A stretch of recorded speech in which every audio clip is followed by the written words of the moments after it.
Hey guys, so I want to talk to you about what makes a successful business, or what is the number one thing that you need to have in order to have a successful business. And that one thing is a happy, satisfied customer. Now let's break down what happy, satisfied customer means. Well, number one, you have to meet or exceed their expectations, which means you have to listen to them, get to know them, understand exactly what is it that they want. Two, you may have to throw in a little extra and give them something that they wanted but didn't ask for and they got unexpectedly. That definitely helps with the wow factor. The other thing is you want to have a loyalty program, or give them a reason to remain loyal to you, give them a reason to keep doing business with you, whether it's you keep informing them with newsletters or create videos and remember them when the topic matter belongs to them, and you send them an email saying, hey, I made this video thinking about you and your business.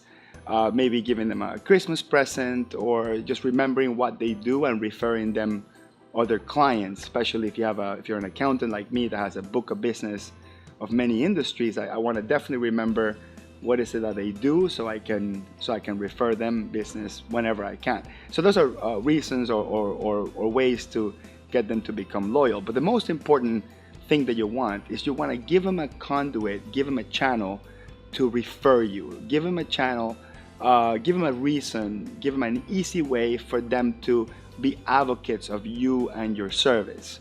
So make your website easy to read, make your videos accessible, make your content easy to read. Give them a reason to be proud of their service professional and say, hey, you should go to my accountant's, assuming this is for an accountant, but any service professional really, you should go to my accountant's website and see, he's got tons of resources there, and if you hire him, you will definitely be happy. So those are the three reasons why you want to have a happy and satisfied customer.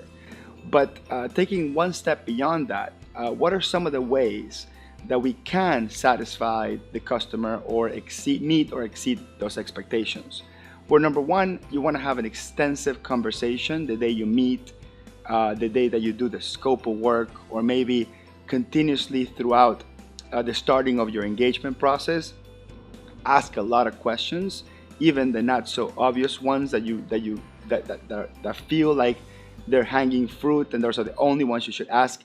You should ask some strange questions like, hey, what's the last time you took a vacation? Or, what's your 5-10 year plan? Or, if you had a preference, what college would you like your kids to go to? I mean, those little conversations are not necessarily talk about their business, assuming your clients are small businesses, but it does connect to some of their sort of long-term needs and wants and that sort of thing. So just asking those extensive questions and getting to know your client, it's really, really important. The other important piece is you want to concentrate on the customers or the clients that you can satisfy, the customers that you can meet or exceed those expectations. Typically, when a service professional has a large book of clients, there are some that you know for a fact that they love you and they rave about you, and there's some that they stay with you just because they don't want to change, and you kind of dread working with them. I feel those drag you down, and sometimes they take a lot of the time that you need to spend in those that you can satisfy. So, just concentrate on the good clients. It's okay to get rid of clients or to refer them out to another service professional. That's totally okay. In some cases, reducing your client base, that means working with less customers, but focusing on quality instead of quantity, is actually the best recipe. Another really important thing you want to start thinking about is make sure your clients feel that you're both very busy, very desired, very known and popular, right? Because that gives the client a notion of worth of working with you.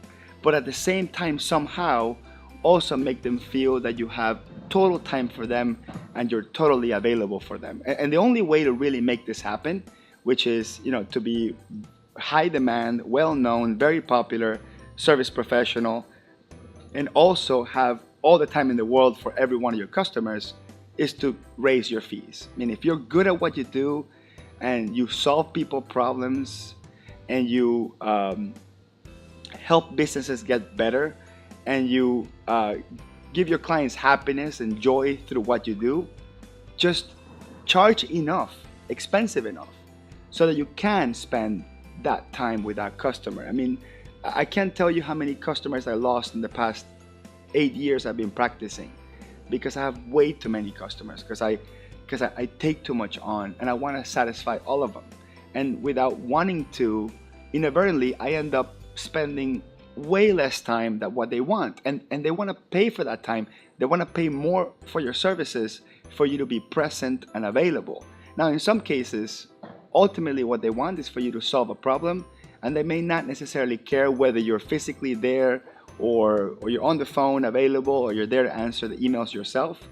But in some cases they do. And for those, the ones that appreciate you as a person, also as a service professional, those you may want to just raise your fee so you can't spend that time with them. So those are a couple of business lessons I learned through the years. Hopefully they're helpful for you.